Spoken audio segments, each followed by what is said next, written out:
Hola a todos, espero que estén bien y que hayan visto la clase anterior. Entonces ahora vamos a continuar con la clase de hiponatremia, sus causas y los mecanismos. En una hiponatremia hay exceso de agua libre de solutos y la relación sodio-agua se rompió. Entonces, el valor, el valor de la hiponatremia es cuando el sodio medido en plasma es menor a 135 miliequivalentes por litro. Y tenemos tres posibilidades. Tenemos que medir la osmolaridad plasmática, recordemos cómo lo hacíamos con el sodio, la glucemia y la urea, y las posibilidades son que sea hipotónica, isotónica o hipertónica. Lo otro que tenemos que tener en cuenta es el volumen y tenemos que ver si es hipovolémica, isovolémica o hipervolémica. Entonces, comencemos por el principio. Cuando la hiponatremia es isotónica, es decir, primero medimos el contenido de sodio en el plasma. Si nos da menor a 135 miliequivalentes por litro, lo que debemos medir luego es la osmolaridad. Y la osmolaridad, si no tenemos un osmómetro, lo que se hace es a través del cálculo anterior y vamos a tener una hiponatremia que puede ser isotónica, que mida entre 290 y 300 miliosmoles por litro, o una hiponatremia hipertónica mayor a 300 miliosmoles por litro, o una hiponatremia hipotónica con un valor menor a 290 miliosmoles por litro. En el caso de la isotónica, lo que vamos a tener es una dilución del sodio, pero debido a un error de laboratorio, en personas que, por ejemplo, tienen hiperlipidemias o hiperproteinemias. Es decir, que hasta ahora medimos el sodio en sangre, es menor a 135, medimos la osmolaridad y nos da una osmolaridad normal. La solución es isotónica y en este caso es debido a una hiperlipidemia o una hiperproteinemia y ¿por qué decimos que puede haber un error de laboratorio en una hiponatremia isotónica? Si centrifugamos una muestra de plasma, se separan la fase sólida y la fase líquida. La fase sólida se deposita en el fondo de tubo y constituye un 7% del volumen total.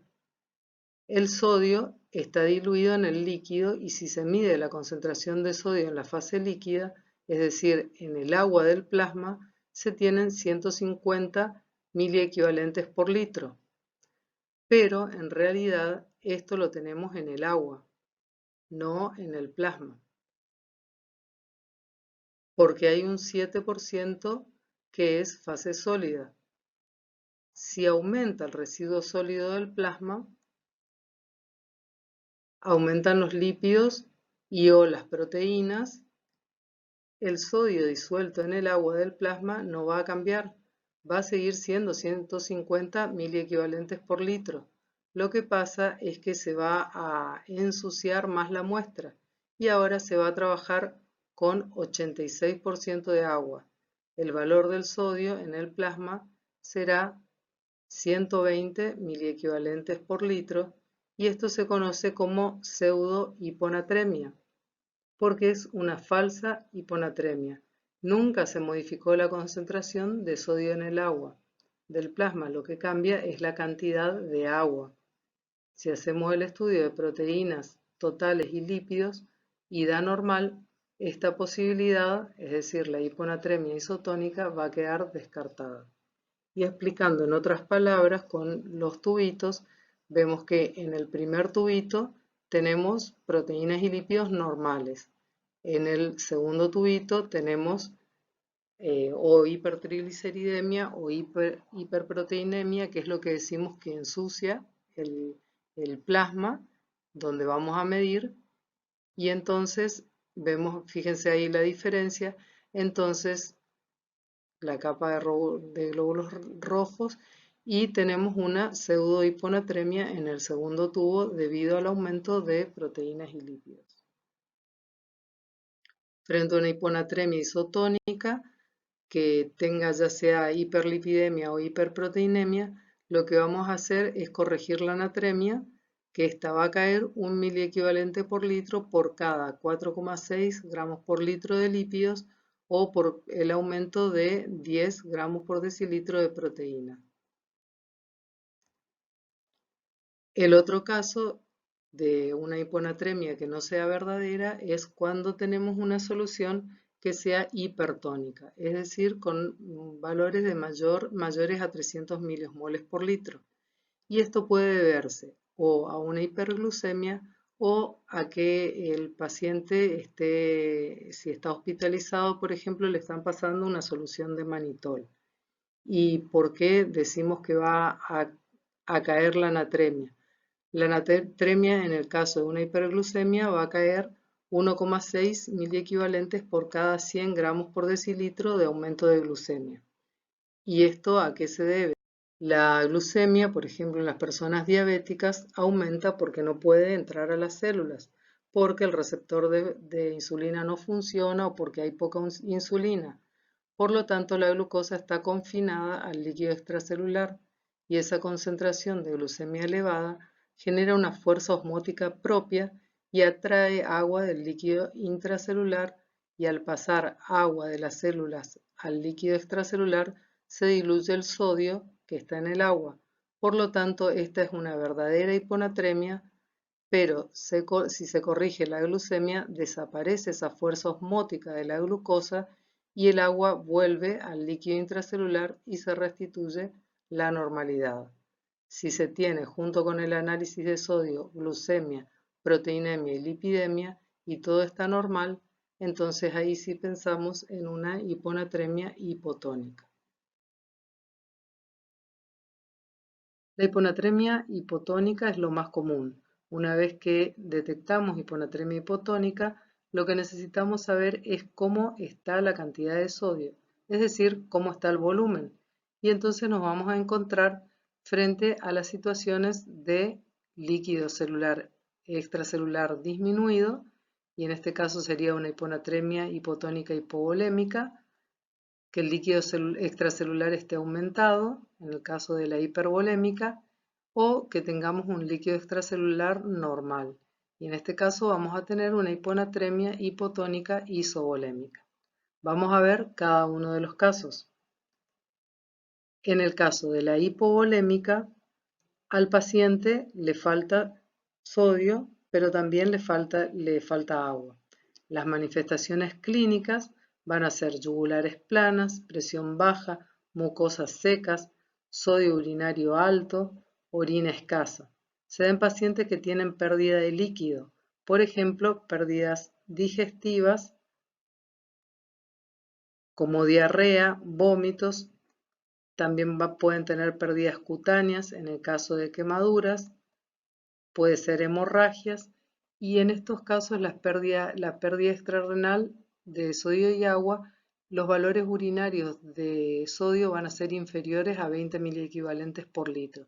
Y esta es una de las determinantes para saber si son pérdidas extrarrenales o si son pérdidas renales. Entonces, vamos a medir el sodio en sangre, vamos a ver que tiene menor a 135 miliequivalentes por litro, y también lo vamos a medir en orina. Cuando tenemos una hiponatremia hipotónica hipovolémica, para diferenciar las pérdidas extrarrenales de las pérdidas renales, además del cuadro clínico que presenta el paciente, desde el laboratorio podemos ver cómo está el sodio urinario. Si el sodio urinario arroja un valor inferior a 20 miliequivalentes por litro, estamos frente a una pérdida extrarrenal. Si los valores de sodio urinario son superiores a 20 miliequivalentes por litro, esto significa que se está perdiendo mucho sodio, o sea que el problema se va a encontrar en el riñón. Estos pacientes van a ser grandes perdedores de sal y agua. Entonces, ¿qué vamos a esperar ver en estos pacientes? Un sistema renina-angiotensina-aldosterona activado y una hormona antidiurética elevada. La hiponatremia está reflejando la retención de agua que la persona consumió, que pretende compensar el volumen modificando la osmolaridad. Puede ser frente a personas que consuman diuréticos o por diuresis osmótica o debido a insuficiencia suprarrenal. Para el organismo lo importante es el volumen, porque él depende de la presión sanguínea, la perfusión de los tejidos, y para preservar el volumen se va a sacrificar la osmolaridad. Para corregir esto, lo que debemos suministrar es sodio y agua proporcionalmente, es decir, solución fisiológica. Cuando estamos frente a una hiponatremia, hipotónica, hipervolémica, este cuadro en general al paciente le sobra agua y también le sobra sodio. Las manifestaciones clínicas van a ser diferentes. Va a haber hinchazón, edemas, derrame pleural, ascitis y se da en pacientes con insuficiencia cardíaca, síndrome nefrótico, hepatopatías crónicas. Estos pacientes tienen un exceso de sodio. El sistema renina-angiotensina-aldosterona está activado y para corregir se debe quitar sodio y agua. Por último tenemos la hiponatremia hipotónica isovolémica. Y este caso es el cuadro que se da con pacientes que tienen secreción inadecuada de la hormona antidiurética, donde hay una producción de antidiurética no adaptada a la situación del medio interno del paciente.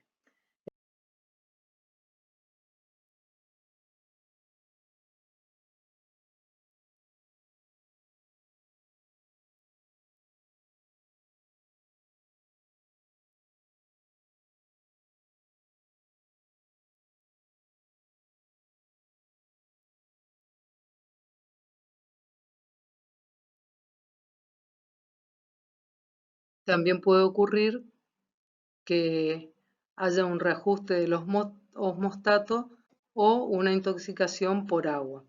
En este caso hay una alteración primaria de la osmolaridad.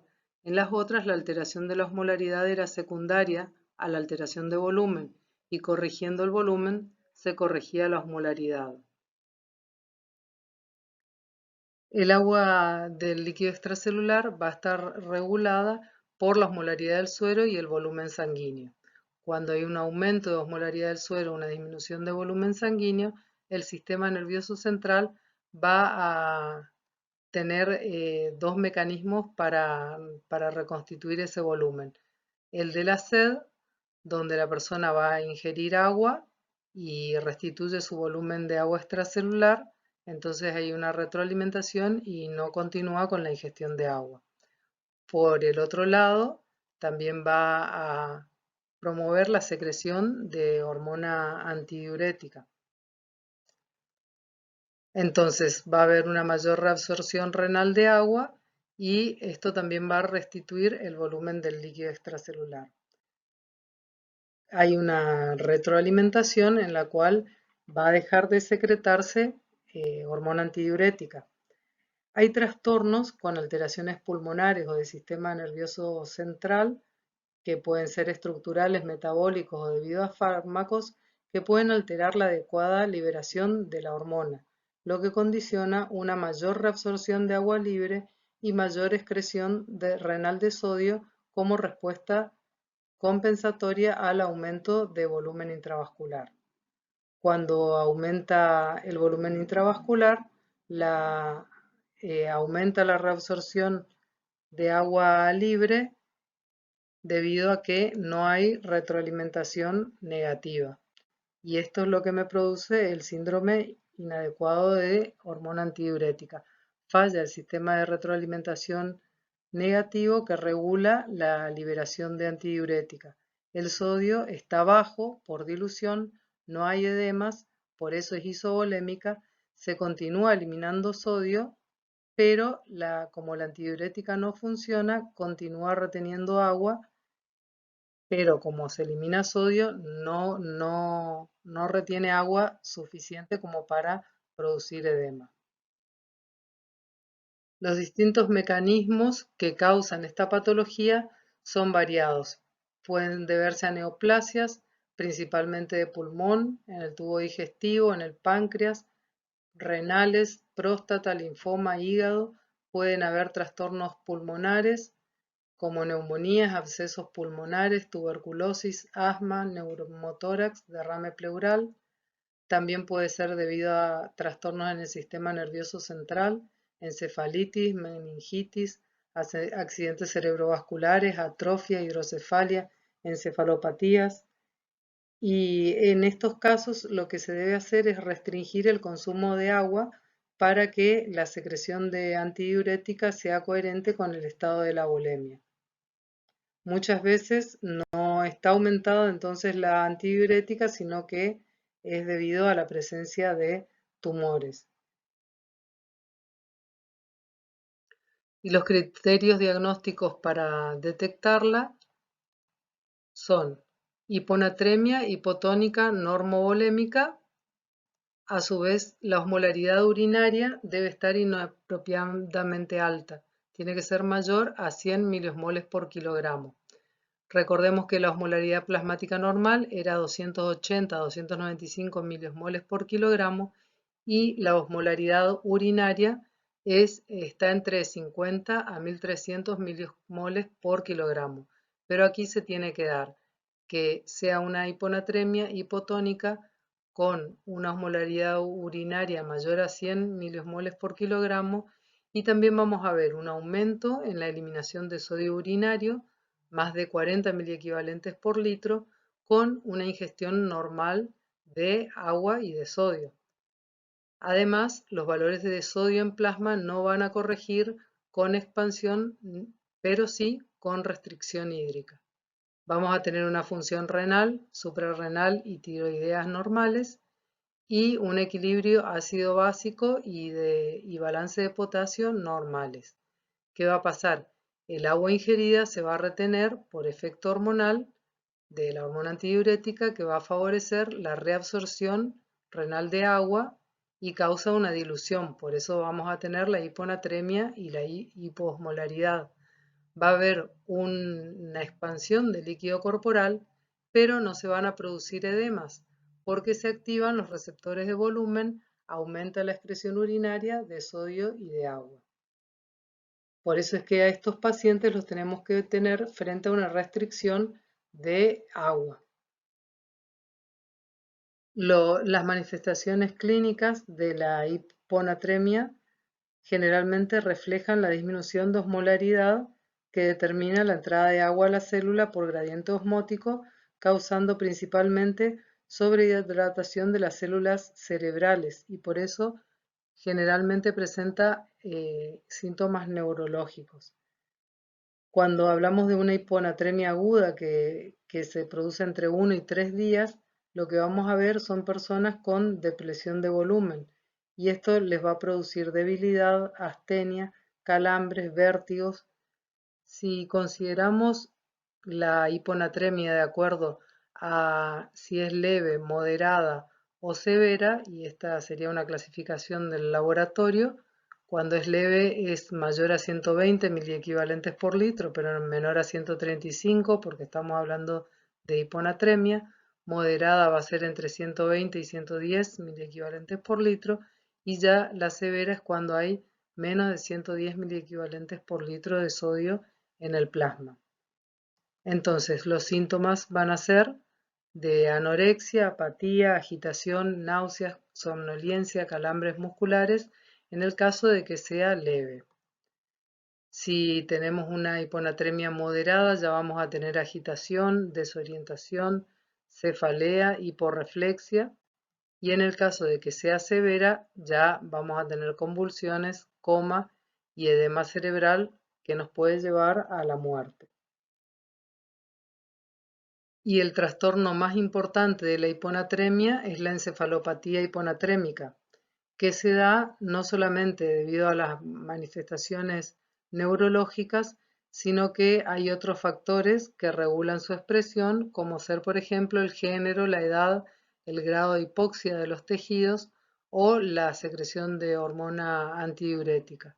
Y es muy importante la velocidad de instauración de la hiponatremia, si es aguda o si es crónica, y también el nivel de hiponatremia, como veíamos anteriormente. Decíamos que la célula tiene una determinada osmolaridad y en la hiponatremia hay una caída de osmolaridad del líquido extracelular. Cuando ocurre esto, el agua entra a las células porque hay mayor osmolaridad dentro de las células que afuera. Al entrar agua a las células, éstas se hinchan y disminuye su osmolaridad. Inmediatamente, lo que hace inmediatamente la célula como mecanismo de compensación va a liberar hacia el exterior osmolitos, que son sustancias osmóticamente activas, porque de esta manera elimina las sustancias que atraen agua. Eso hace que disminuya la osmolaridad y que salga agua. Después que se da este mecanismo de compensación, la célula se desprendió de osmolitos, bajó el contenido osmótico y perdió agua. Si tenemos entonces un medio hipotónico, se produce el ingreso de agua a las células, a la neurona, y vamos a tener el edema cerebral. Pero el sistema nervioso va a corregir de dos maneras. Una es una adaptación rápida con pérdida de sodio, de potasio y cloruro, y la otra es la adaptación lenta con pérdida de osmolitos endógenos. Y todo esto va a ocurrir para que las células vuelvan a su tamaño normal. En el caso de que hagamos una corrección rápida, es decir, si suministramos sodio muy rápidamente, se va a tener más osmolaridad en el líquido extracelular que en el líquido intracelular y la célula va a perder más agua y se puede deshidratar. Esto conduce a secuelas neurológicas irreversibles. Por eso la corrección debe ser gradual para darle tiempo a las células de que recuperen sus osmolitos. Ahora vamos a ver las hipernatremias. Todas las hipernatremias son hipertónicas. Las hipernatremias se analizan con el mismo criterio que las hiponatremias, estudiando el líquido extracelular. Por lo tanto, vamos a tener hipernatremias hipovolémicas con líquido extracelular disminuido, hipervolémicas con líquido extracelular aumentado, o si el líquido extracelular es normal, vamos a tener hipernatremias isovolémicas o normovolémicas. La hipernatremia hipovolémica nos indica que el sodio está disminuido y hay un déficit de agua. Aquí vamos a tener también pérdidas extrarrenales o pérdidas renales. Todos los líquidos del cuerpo son hipotónicos. Con cualquier pérdida de líquidos, ya sea vómitos, diarreas, expectoración, orina, siempre vamos a perder más agua que sodio, porque los líquidos son hipotónicos. Y es hipovolémica porque se pierde sodio, pero se pierde más agua que sodio. Por eso decimos que tiene hipernatremia. Si el paciente toma líquido, agrega agua al organismo y sigue estando hipovolémico porque no corrige la volemia, pero sí le va a bajar la natremia al tomar agua libre. Entonces, ¿en qué casos vamos a estar frente a una hipernatremia hipovolémica? En casos de pacientes ancianos o también de niños que no estén cuidados y que entonces no pueden incorporar agua libre. De la otra manera podríamos tener una hiponatremia hipovolémica. Recuerden que las manifestaciones son las mismas. Ahora, frente a una hipernatremia hipervolémica, indica que el sodio está aumentado y hay déficit de agua. Las causas más comunes son las manifestaciones iatrogénicas, es decir, las que están producidas por el médico. La situación es común porque se puede dar en la reanimación cardiopulmonar, por ejemplo, en donde se comienza a suministrar bicarbonato de sodio al paciente para compensar su estado de acidosis. Entonces, cuando se toma la muestra de sangre, se determina la hipernatremia. También puede deberse a una insuficiencia renal aguda o una situación de hipercortisolismo. Pero las hipernatremias más graves asociadas a hipervolemia tienen que ver con las formas iatrogénicas. Y en el caso de la hipernatremia isovolémica o normovolémica, tenemos, tenemos dos entidades. Una puede ser debido a iatrogenia o también puede ser por diabetes insípida. En un paciente con poliuria vamos a tener que realizar la osmolaridad urinaria. Si tenemos una osmolaridad urinaria menor a 150 milimoles por kilogramos, estamos frente a una poliuria de origen acuoso. La fuerza impulsora es el agua y en este caso hay que diferenciar entre diabetes insípida, ya sea central o nefrogénica, y polidipsia primaria.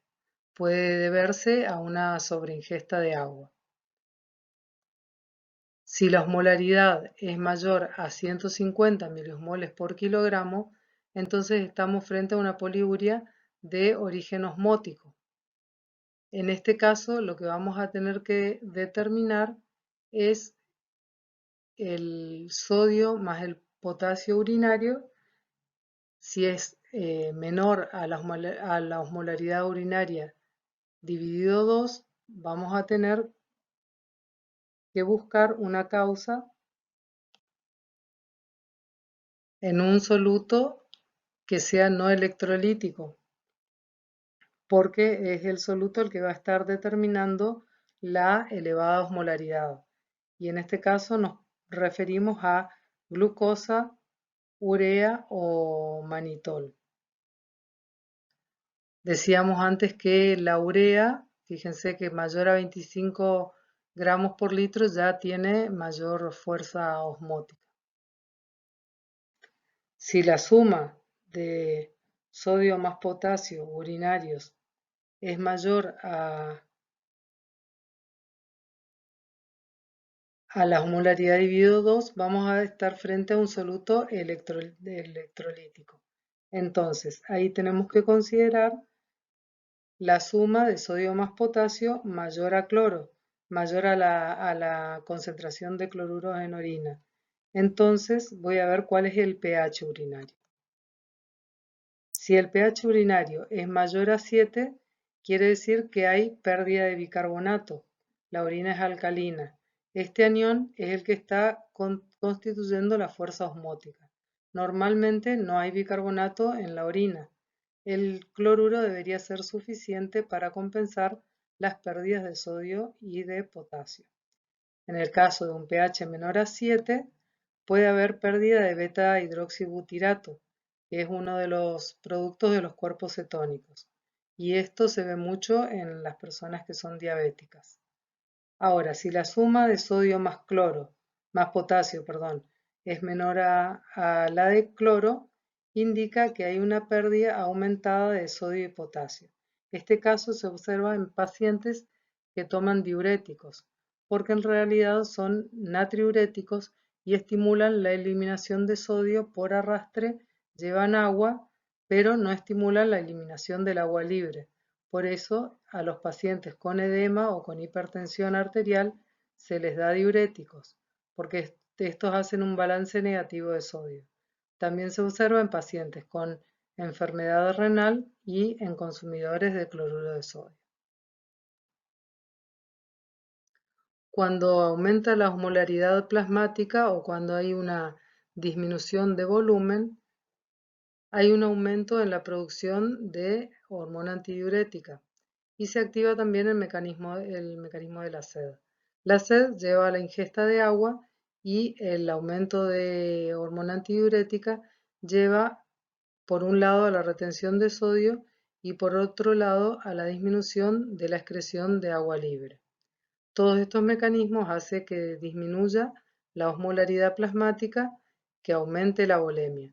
Quiere decir que la hormona antidiurética es normal que esté alta en una condición de hipovolemia. Por eso, un paciente que está hipovolémico le falta volumen efectivo circulante. Va a tener una tendencia a hiponatremia por la elevada cantidad de hormona antidiurética. Hay dos situaciones que aumentan la producción de hormona antidiurética, la hipovolemia y la hiperosmolaridad, pero hay otras situaciones que también pueden estimular la producción de esta hormona y son estímulos no osmóticos, no hemodinámicos, salvo la hipovolemia. Y son, por ejemplo, las drogas, el dolor, náuseas y vómitos o algún evento postquirúrgico. Bueno, y ahora unos conceptos muy importantes para el razonamiento de las disnatremias. Cuando hablamos de clearance de agua libre de electrolitos, tenemos el clearance de agua libre, que es el volumen urinario necesario para excretar solutos isotónicos en el plasma y va a estar dado por la fórmula que vemos en pantalla. También el clearance de agua libre de solutos es el volumen teórico de agua libre añadido o reabsorbido de la porción isotónica de la orina para formar orina hipotónica o hipertónica respectivamente. El aspecto práctico es que se puede simplificar la fórmula y valorar la relación de sodio y potasio frente a la concentración de sodio plasmático, lo que nos indica que si hay si el sodio y el potasio en orina es igual al sodio plasmático, no hay una eliminación de agua libre en la orina. En cambio, si tenemos sodio más potasio en orina que es menor al sodio plasmático, quiere decir que hay pérdida de agua libre. Por lo tanto, la respuesta renal es normal.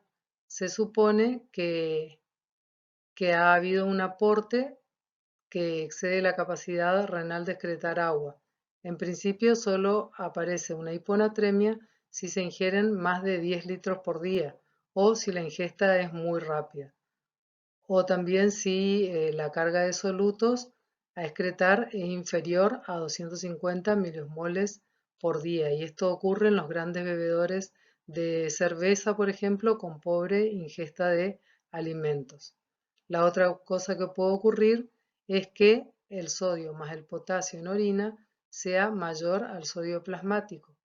Y entonces ahí sí hay una ganancia de agua libre, pero no va a haber ganancia de agua libre en la orina, sino que va a haber ganancia de agua libre en el organismo.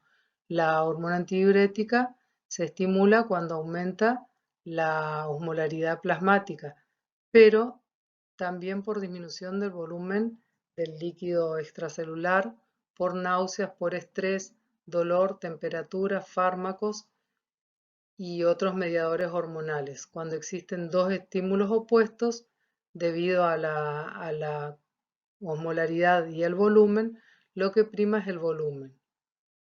Por lo tanto, en el diagnóstico diferencial siempre habrá que determinar clínicamente el volumen extracelular y el volumen del líquido extracelular.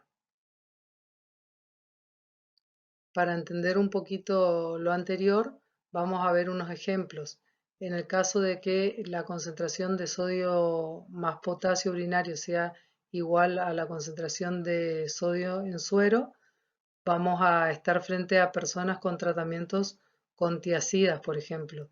Las tiazidas tienen un efecto antihipertensivo y son diuréticos moderados, pero potentes antihipertensivos. En el caso de que tengamos sodio más potasio urinario mayor que el sodio en suero, podemos estar frente a un síndrome inapropiado de hormona antidiurética. Cuando tenemos una concentración de sodio y potasio urinario menor a la concentración de de sodio en suero, podemos estar frente a una furosamida en fallo cardíaco congestivo. Y la furosamida es uno de los tratamientos que se utilizan eh, para, para, para evitar la retención o los edemas y también para la hipertensión.